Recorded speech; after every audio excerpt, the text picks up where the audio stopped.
오늘 가장 좋은 길이라고 하는 제목으로 말씀 나누겠습니다.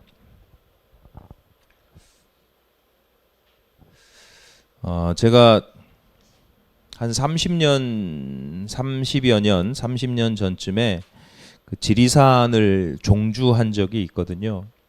이제 개인적으로 지금까지도 등산을 좋아하는 편이 아닙니다.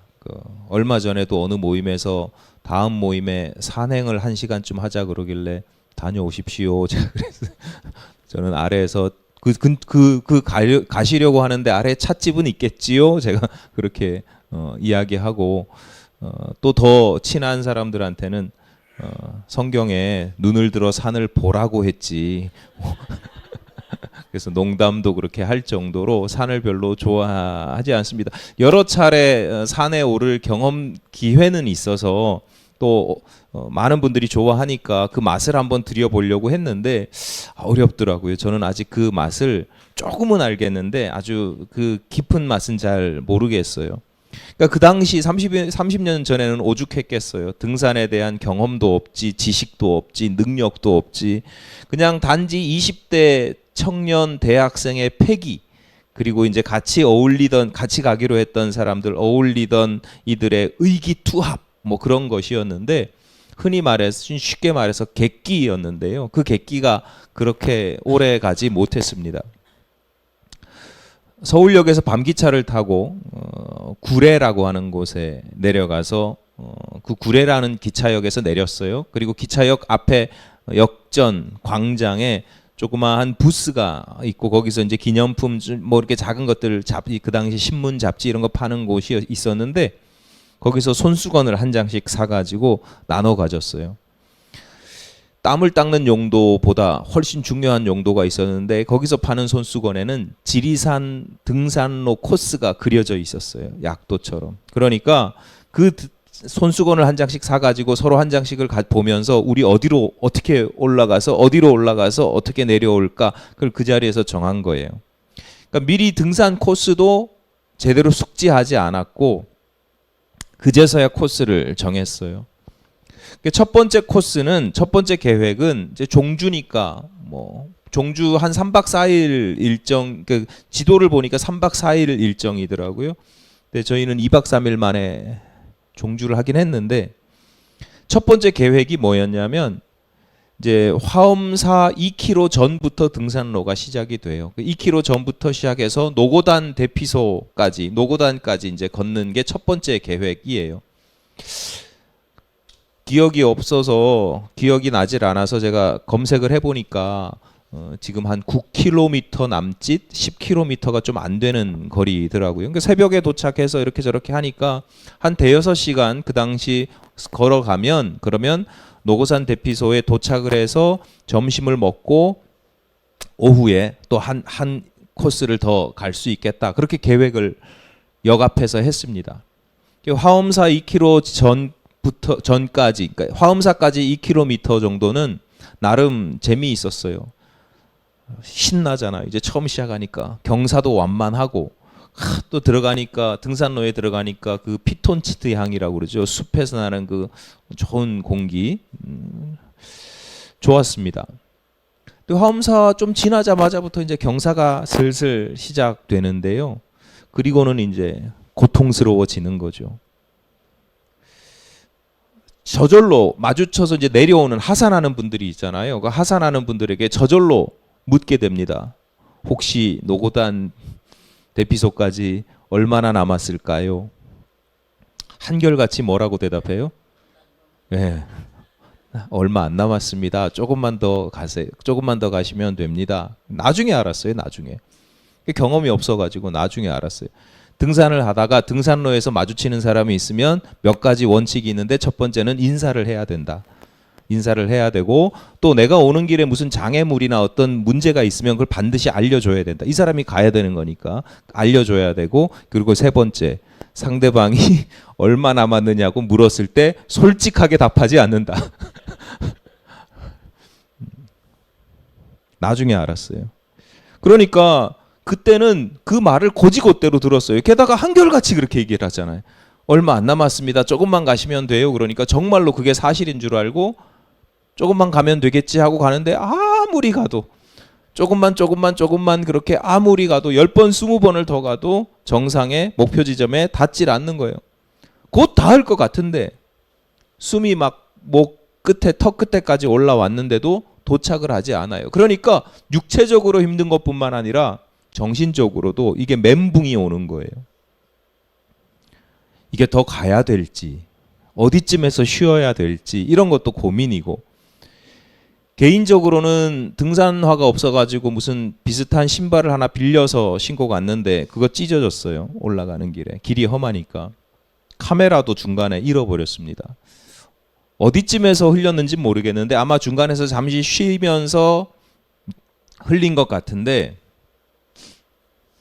다시 내려갔다 올 수가 없는 몸 상태인 거예요.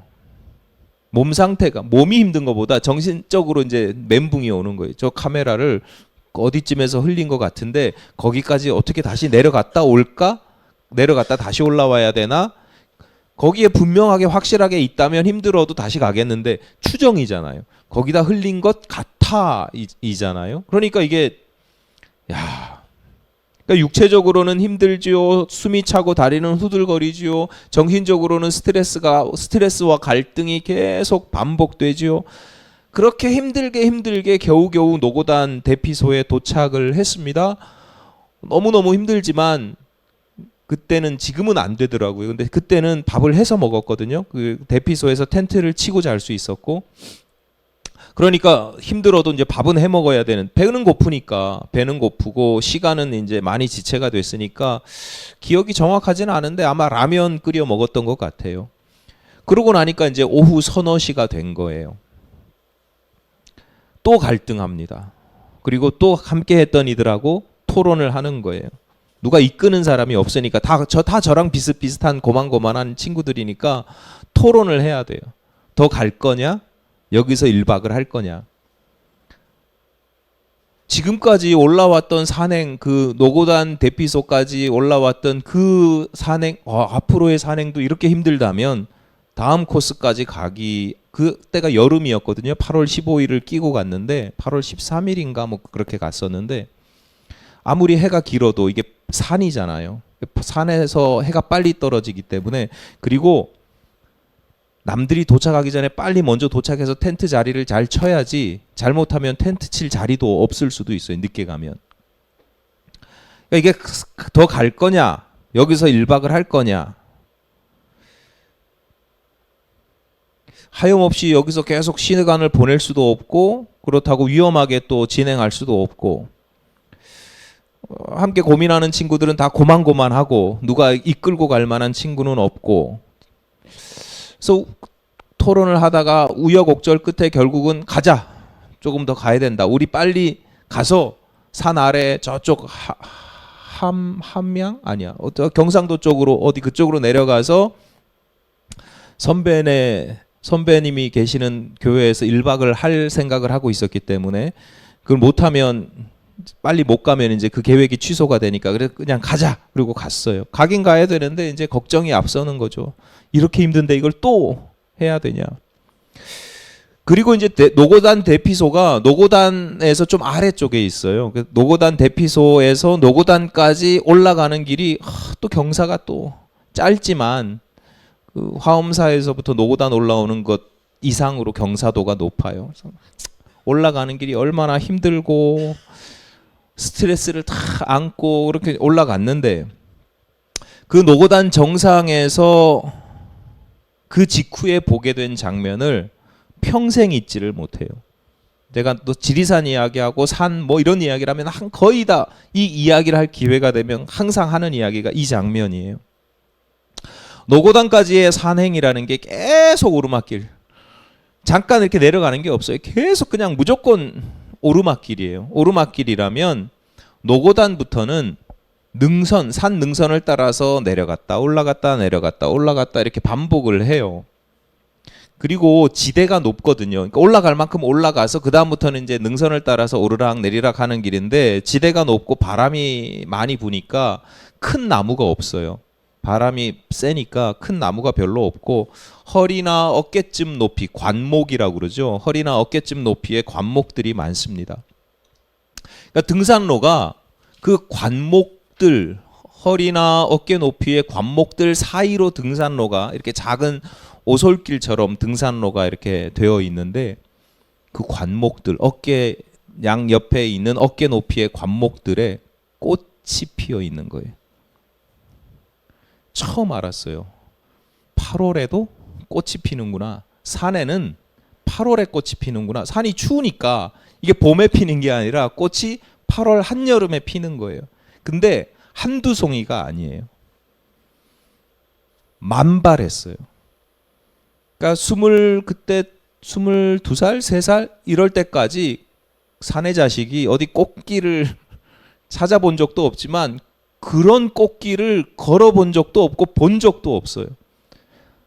야, 이게 꽃이 바닥도 아니고요. 내 어깨 높이에 있다니까요.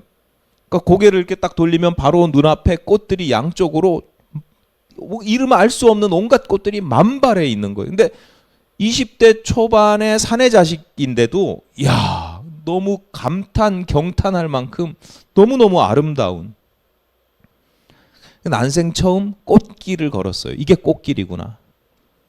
길은 평탄하지, 바람은 시원하지, 양옆에 꽃들이 쫙 피어 있지. 그러니까 배낭을 메고 있어도 그냥 저절로 뛰어다니게 돼요. 저절로 막 뛰고 막 야, 너무 좋다 이거 뭐 이러면서 친구들이랑 막 즐거워했던, 기뻐했던 그 순간을 어찌 잊을 수 있겠습니까? 아마 이 이야기를 듣고 있는 제 아내는 지금쯤 또 저 얘기하네 뭐 이럴 정도로, 아마 그럴 겁니다. 그럴 정도로 이게 각인되어 있는 장면입니다. 가끔 우리가 서로 인사말을 할 때 이런 표현들 요즘에 쓰더라고요. 꽃길만 걷기를 바랍니다. 꽃길만 걸으시기 바랍니다. 뭐 이렇게 인사 들을 때가 있습니다. 실제 꽃길을 걸어본 사람으로서 그 기쁨과 감격이 어떠한지를 만끽해 본 사람으로서 올해 여러분의 인생이 꽃길을 경험하기를 바라는 마음이 정말 목사로서, 목회자로서 간절합니다. 그렇게 바라고 그렇게 기도합니다. 그런데 현실적으로 꽃길을 걷는 건 가능하지만 꽃길만 걷는다고 하는 건 불가능에 가깝습니다. 제가 방금 전에 지리산 이야기를 말씀드렸죠. 5분 꽃길을 걷기 위해서는 7시간에 죽을 것 같은 오르막길을 걸어가야 합니다. 대중가요 중에 오르막길이라고 하는 노래가 있더라고요. 그 노래 가사 시작이 이렇습니다. 이제부터 웃음기 사라질 거야. 가파른 이 길을 좀 봐. 인생길을 다 걷다가 갑자기 오르막길이 쫙 시작되는데 그걸 보는 순간 웃음기가 확 사라진다는 거죠. 조금 지나서 이런 가사도 있어요. 이제 끈적이는 땀 거칠게 내쉬는 숨이 우리의 유일한 대화일지 몰라. 말이 없어진 거예요. 길이 평지일 때는 이런저런 이야기도 할 수 있는데, 오르막길 걸어보신 분 아시지만 숨이 막 턱턱 차고 땀이 막 흐르는데 이야기할 정신도 없고 여유도 없지요. 그러니까 그저 힘들기만 한 게 아니라 지금 쉬어야 할지 포기해야 될지 다시 내려가야 될지 이런 판단이 서지 않습니다. 이게 얼마나 더 올라가야 되는지도 모릅니다. 그렇게 힘들고 어려우면 저절로 이런 생각도 들어요. 이렇게 힘들게 올라가는 게 과연 무슨 의미가 있지? 제가 그렇게 늘 변명하거든요. 꼭 정상까지 가야 돼요? 그게 무슨 의미가 있어요?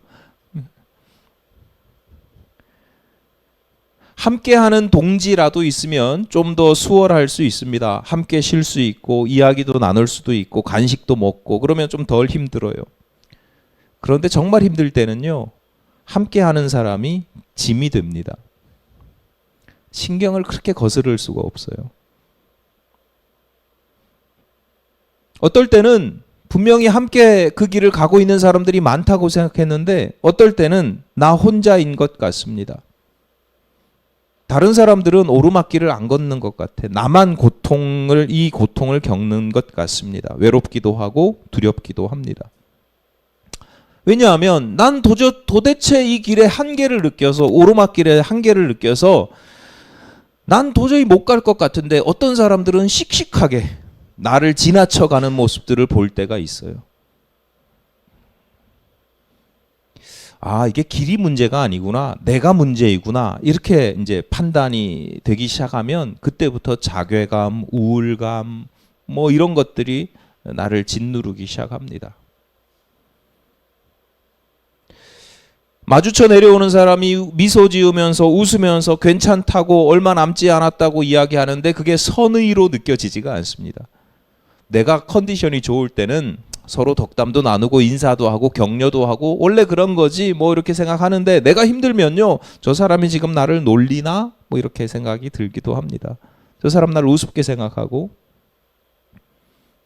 그저 그렇게 67시간 인생의 오르막길을 걷는다고 해서 꽃길이 보장되어 있지도 않습니다. 저도 꽃길이 있다는 걸 알고 간 게 아니잖아요. 가다 보니까 우연히 꽃길이 있네, 그런 거예요. 죄송하지만 여러분, 그게 우리 인생길입니다. 좀 사족이지만 위로의 말씀을 드리자면, 여러분 혼자 그런 길을 걷고 있는 게 아닙니다. 다시 말씀드리지만 그게 인생길이다 라고 하는 건 무슨 얘기냐면, 누구나 다, 나만 그런 게 아니라 누구나 다, 정도의 차이는 있지만 누구나 대부분의 인생길은 그런 길을 걷게 됩니다. 하나님께서 이스라엘 백성들을 출애굽시키셨습니다. 애굽에서 탈출시키셨는데 곧바로 목적지인 가나안 땅에 들어가지는 못합니다. 가나안 땅에 들어가기까지 중간에 굉장히 꽤 먼 거리의 광야길을 지나야 했습니다. 본문 18절 전반부입니다. 그러므로 하나님이 홍해의 광야길로 돌려 백성을 인도하시매, 하나님께서 그들을 광야를 지나서 가나안 땅에 이르러야 되는데 광야의 길 중에 홍해의 광야길로 돌려서 인도하셨다. 이스라엘 백성들이 애굽에서 가나안 땅으로 가는 길이 있었는데, 실제로 그들이 간 홍해 광야길은 빙 돌아서 가는 길이었어요. 더 가까운 길이 있었거든요. 더 좋은 길이 있었거든요. 본문 17절 전반부입니다. 바로가 백성을 보낸 후에 블레셋 사람의 땅의 길은 가까울지라도 하나님이 그들을 그 길로 인도하지 아니하셨으니, 애굽에서 북쪽에 있는 가나안 땅으로 가는 길이 그 당시에 대표적인 길이 몇 군데 있었거든요. 그 중에서도 블레셋 사람들의 땅을 지나가는 길이 있었어요. 그 길이 가장 가까웠다는 거예요. 학자들에 따라서 좀 다른데, 어떤 학자들은 4일 정도면 도착한다, 4일 정도면 된다, 이렇게 이야기하기도 하고, 또 어떤 학자들은 11일 정도 걸린다. 그러니까 한 일주일 정도면 갈 수 있는 그 길. 왜 4일, 11일 이렇게 달라지냐면, 한두 사람이 가는 게 아니라 한 200만 명이 이제 다 통째로 이제 가는 거라서 이제 사람들에 따라 계산이 좀 다르고 그렇게 해요. 한 일주일 정도. 그러니까 가장 가까운 길이니까 사람들도 평소에 그 길을 다니는 사람들도 그 길을 자주 다니는 길이죠. 물론 요즘처럼 다니진 않습니다. 요즘처럼 사람들이 많이 다니진 않아요. 지난해 뭐 일본에 우리 한국 여행객이 몇백만 명 이렇게 됐다고 그러잖아요. 그렇게 생각하시면 안 돼. 고대 사회에서는 여행이라고 하는 게 주로 외교, 군사, 무역 이 정도밖에 안 돼요. 그러니까 대상들, 아주 큰 장사를 하는 사람들, 전쟁을 하는 사람들, 외교 뭐 이런 사람들, 뭐 그런 사람들이지 놀러 다니는 건 아니에요. 목숨 걸고 어떤 이익을 위해서 다니는 사람들이에요.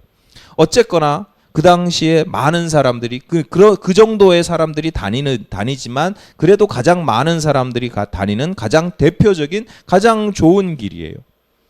홍해의 광야길, 삥 돌아가서 홍해의 광야길에 비하면 이 블레셋 사람들의 땅을 지나가는 길이 쉽게 얘기해서 편한 길이에요. 꽃길이에요. 근데 하나님께서 그 길로 인도하지 아니하셨다.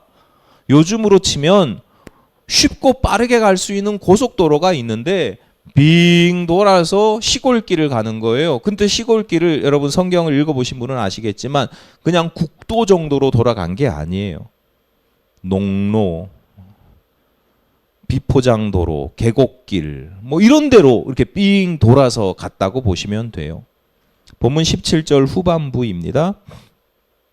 이는 하나님이 말씀하시기를 이 백성이 전쟁을 하게 되면 마음을 돌이켜 애굽으로 돌아갈까 하셨음이라. 그 당시 그 땅이 블레셋 족속들이 차지하고 있었는데요. 철기 문명을 가진 신흥 세력인데다가 호전적이에요.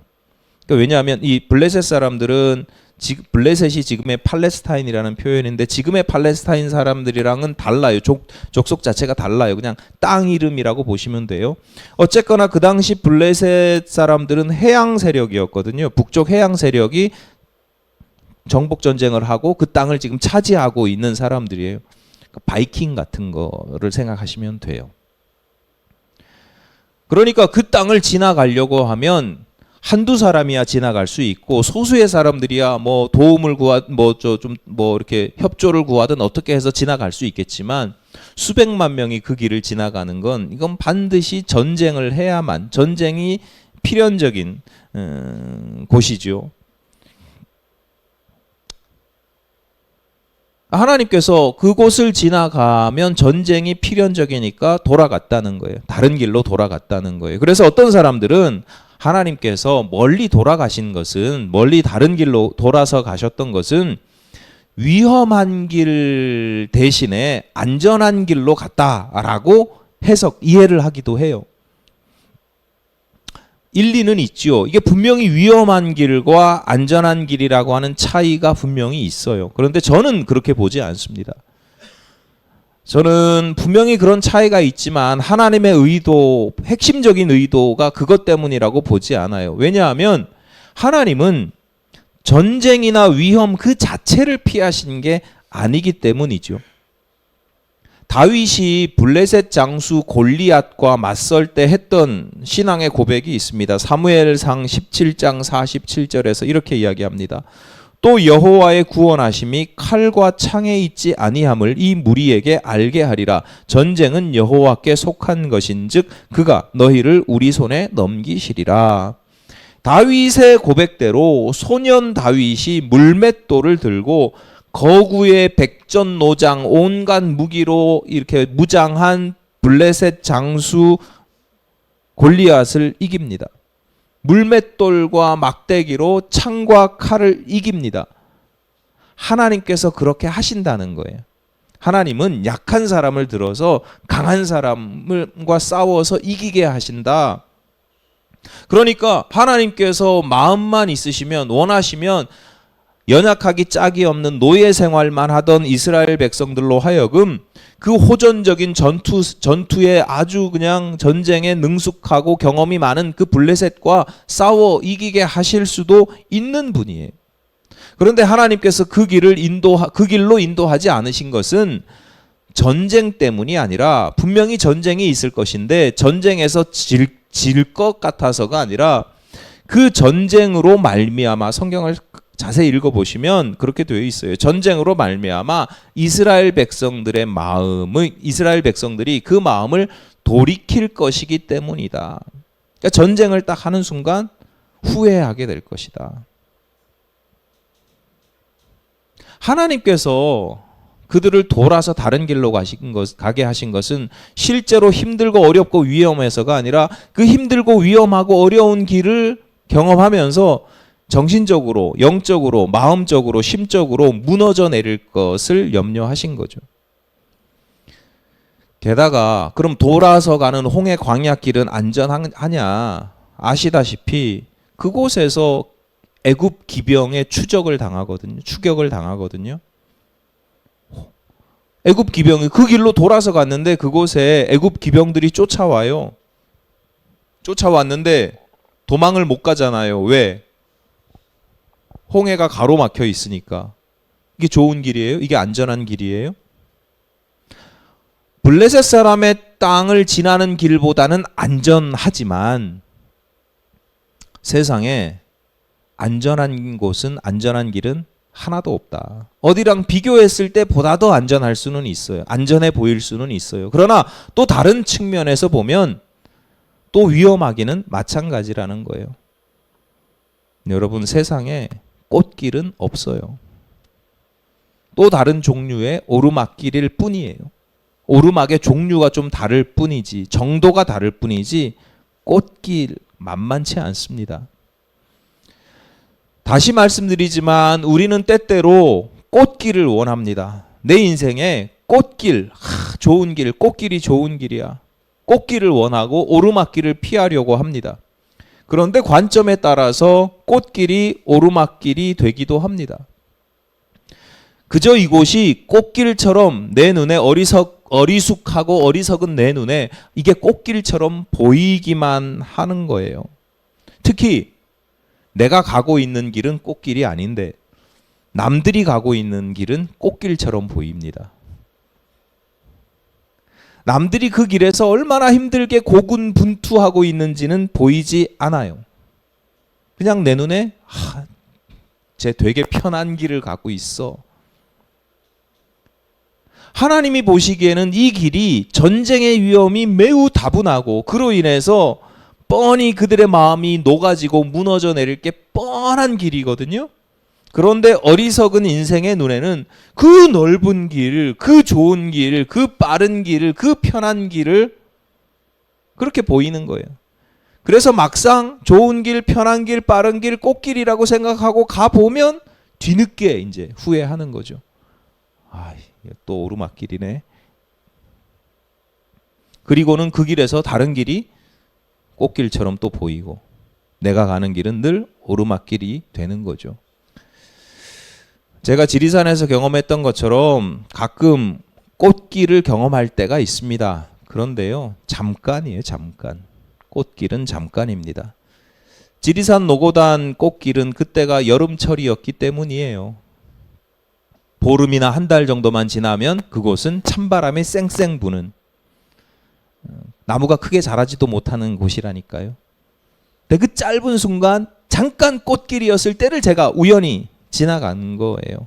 꽤 짧은 시간만. 그러니까 우리가 인생을 살아가다가 내가 더 좋은 길을 갈 거야, 더 편한 길을 갈 거야, 더 넓은 길을 갈 거야, 그런 노력들, 그런 수고들, 그런 집착들, 이런 것이 때로는 필요하지만 넓게 보면, 길게 보면, 크게 보면 사실은 거의 무의미하다고 볼 수도 있습니다.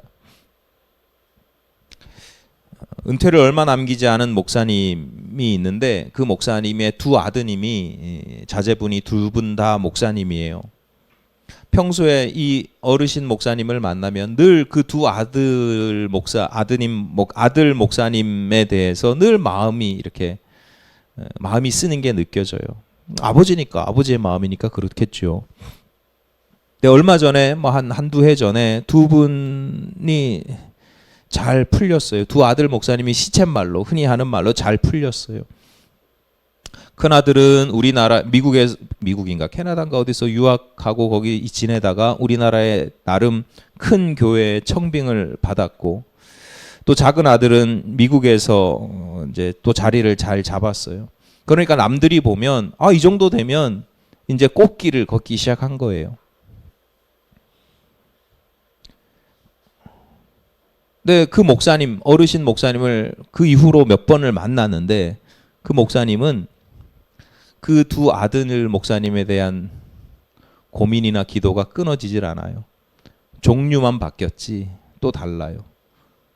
여기서 적응을 해야 되는데 그러니까 그분 입장에서 손자, 손녀, 미국 생활, 캐나다 생활 하다가 이제 우리나라 들어와서 학교에 적응을 해야 되는데 이게 어렵고 저게 어렵고, 이러저러 근심거리를 또 토로하시면서 또 속을 끓이는 모습을 제가 봤어요. 아버지 목사님의 평소의 인품을 제가 잘 알고 되게 존경하기 때문에 무슨 흉을 보는 게 아니에요. 그러니까 그 정도로 이야기하실 정도로 우리랑 가까우니까 그런 이야기를 하시는 건데, 이제 그게 아버지의 마음이고 그게 또 이제 인생인 거죠. 그분이 특별하게 무슨 내공이 모자라서 영성이 문제가 있어서 그런 게 아니라 대부분의 사람들이 그저 제가 볼 때 굉장히 내공이 있으신 분이고 영성이 있으신 분인데도 그런 거예요. 그러니까 대부분의 인생이 그렇고 대부분이 그런 거죠. 그래서 옛말에도 그런 게 있잖아요. 천석구는 1000가지 고민이 있고 만석구는 10,000가지 걱정이 있다. 내가 감당할 능력이 안 되면요, 어떤 길로 가도 그 길은 오르막길이에요. 반대로 내가 감당할 능력이 되면 오르막길을 걸어도 그곳을 꽃길처럼 걷습니다. 오르막길을 걷는 사람들이 막 힘들어 하잖아요. 힘들어서 막 죽을 것 같잖아요. 근데 내공이 있고 실력이 있고 경험이 많고 그래서 그걸 내가 감당할 능력이 되면 그 오르막길을 탁 올라가면서 잠시 쉬면서 올라왔던 그 길을 탁 돌아보면서 그 경치를 즐길 줄 알아요. 시원한 바람도 느끼고요. 힘들어 죽겠어 이러는 게 아니라 함께 가는 사람들의 손을 잡아 이끌어 주기도 하고요. 마주 오는 사람들에게 반갑게 인사하기도 합니다. 조금만 더 가시면 돼요. 격려도 합니다. 오르막길을 꽃길처럼 걷는 거죠. 오늘 본문의 말씀을 하나님께서 길 그 자체로 가장 좋은 길, 이 길은 좀 나쁜 길이고 이 길은 더 좋은 길이야, 가장 좋은 길로 인도하셨다. 그 길 자체로 가장 좋은 길로 인도하셨다고 보는 건 오해입니다. 성도에게 가장 좋은 길은 그 길 자체에 있지 않습니다. 꽃이 피어 있다고 해서 좋은 길이 아니고 넓고 빠르고 편하다고 해서 좋은 길이 아니고 돌아가는 길이라고 해서 오르막길이라고 해서 나쁜 길이 아닙니다. 본문 21절에서 22절입니다. 여호와께서 그들 앞에서 가시며 낮에는 구름 기둥으로 그들의 길을 인도하시고 밤에는 불 기둥을 그들에게 비추사 낮이나 밤이나 진행하게 하시니 낮에는 구름 기둥 밤에는 불 기둥이 백성 앞에서 떠나지 아니하니라. 성도에게 가장 좋은 길은 그 길 자체에 있는 게 아니라 하나님께서 함께 하시는 길, 하나님께서 그 길을 비춰주시고 하나님께서 인도하시는 길이라고 하는 것입니다. 화엄사에서 노고단까지 올라가는 길이 힘들었던 이유는 그 길이 우선적으로 보면 오르막길이었기 때문이지만 단지 오르막길이었기 때문이 아니에요. 더 중요한 이유가 있었는데 우리 일행을 인도하는 사람이 아무도 없었다는 거죠. 어떻게 가야 하는지 얼마나 가야 하는지 아무도 모릅니다. 다 초행입니다. 알량한 손수건 지도 한 장 탁 받아들고 나름의 계획은 있었지요. 탁 지도 보면서 이렇게 가면 되겠다. 그래 기가 막혀. 2박 3일 만에 우리 가가지고 여기서 딱 하고 여기서 점심 먹고 여기서 이렇게 하면 되겠다. 다 계획은 있죠. 계획대로 될 줄 알았어요. 계획대로 안 됩니다. 여러분 우리 인생길도 마찬가지잖아요. 여러분 인생길 갔다 와 보신 분 계세요? 다 저마다 초행길이에요. 자기 인생이 다 초행이에요. 오늘을 지난번에 살아보지 않았어요. 20대 때의 오늘하고 50대 때의 오늘은요 확 달라요. 전혀 예상치 못했던 문제들이 똑같은 길을 걷는 것 같은데 똑같이 아침에 일어나서 밥 먹고 똑같은 일을 하는 것 같은데요 전혀 달라요. 다 초행길이에요. 어디로 가야 하는지 무슨 일이 일어나는지 잘 몰라요. 근데 또 딴에는요 내가 안다고 생각을 해요. 그래서 나름의 계획이 있다니까요. 이렇게 하고 저렇게 하고 계획을 세워요. 계획대로 됩니까? 안 돼요. 안 그래도 힘든데 이게 계획대로 안 되니까 더 힘든 거예요. 물론 사람들 성향에 따라서 계획이 중요하지 않은 사람들도 있지만 계획을 중요하게 생각하는 사람들은요 이게 더 힘들어요. 1947년 킴 윅스라고 하는 여사, 1947년생 킴 윅스라고 하는 여사가 있는데 본명을 모릅니다. 한국전쟁 당시에 피난길에서 실명했어요. 아버지가 피난길에 아버지가 포탄이 터지면 올려다보지 마라, 위를 올려다보지 말라라고 엎드려 있으라고 했는데 호기심에 소리가 나고 좀 지나니까 위에 올라봤다가 이제 섬광 때문에 눈이 멀었어요. 시력을 잃었어요. 안 그래도 힘든 피난길이었는데 뭐 이제 상황들이 그렇게 되고 또 막 힘드니까 아버지가 그 달려오는 트럭 앞에 가족들을 다 모아놓고 집단으로 자살을 하려고 시도까지 했는데 실패해요. 포기할 만도 한데 아버지가 이 킴 윅스 여사, 그러니까 그 당시 아주 어린 아이하고 동생을 강물에 던져버립니다. 동생은 떠내려가서 못 찾았고 킴 윅스는 어머니가 가까스로 이제 구조를 했어요. 그 일로 인해서 어머니 아버지 헤어지고 아버지가 이 윅스를 고아원에 맡겼는데 그 고아원에서 지내다가 그 미국으로 이제 입양이 됩니다. 미국으로 입양된 지 2년 후에 빌리 그레이엄스 그 당시 목사님의 집회에 참석했다가 이제 은혜를 받아요. 그리고 그 월드비전, 옛날에 선명회라고 하던 월드비전 창설자인 밥 피어스 목사님의 설교를 듣고 내 인생을, 자신의 삶을 하나님께 바치기로 결심을 합니다. 음악적 재능이 있었거든요. 그래서 복음성가 가수가 돼요. 유학도 가고 성악으로 박사도 하기도 받고. 그런데 그런 쪽으로 가지 않고 하나님께 바치기로 했으니까 빌리 그레이엄 목사님이 이제 전도단을 꾸려서 전 세계 미국 방방곡곡 전 세계 다 돌아다닐 때 그 전도단의 찬양 독창자 솔리스트가 돼가지고 뭐 미국은 물론이고 전 세계 다 이제 누비면서 하나님을 찬양하는 일을 하죠. 그 윅스가 어느 날 간증할 때 이렇게 고백을 합니다. 사람들이 앞을 보지 못하는 나를 인도할 때 저 100m 앞에 무엇이 있다라고 이야기하지 않습니다. 단지 바로 앞에 물웅덩이가 있으면 건너뛰어라 이야기를 하든지 바로 앞에 계단이 있으면 발을 올려놓으라라고 이야기를 합니다. 설사 그들이 100m, 200m 앞에 뭐가 있다고 나한테 이야기를 한다고 해도 나에게는 아무런 도움이 되지 못합니다. 나는 그냥 바로 앞에 있는 한 걸음만 알면 충분합니다. 그것으로 충분합니다. 하나님께서 지금까지 나의 삶을 인도하신 방법도 그런 방법이었습니다.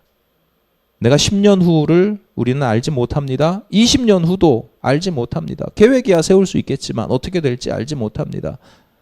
그런데 저는 또 알고 싶지도 않습니다. 알고자 하지도 않습니다. 오늘 무엇을 해야 할 것인지를 보이시는 그 하나님께 믿음으로 순종하면서 오늘을 살아가면 하나님께서 내일을 인도하시고 또 그 다음 날을 인도하시고 그래서 마침내 내 인생을 하나님이 약속하시고 계획하신 그곳에 도달하게 하실 것입니다. 윅스의 인생길이 보통 인생길로 따지면 보통 오르막길이 아니지요. 그런데 최고의 인도자이신 하나님을 만났습니다. 하나님과 인격적으로 만나고 교류했고 인도자이신 하나님을 온전히 신실하게 믿었습니다.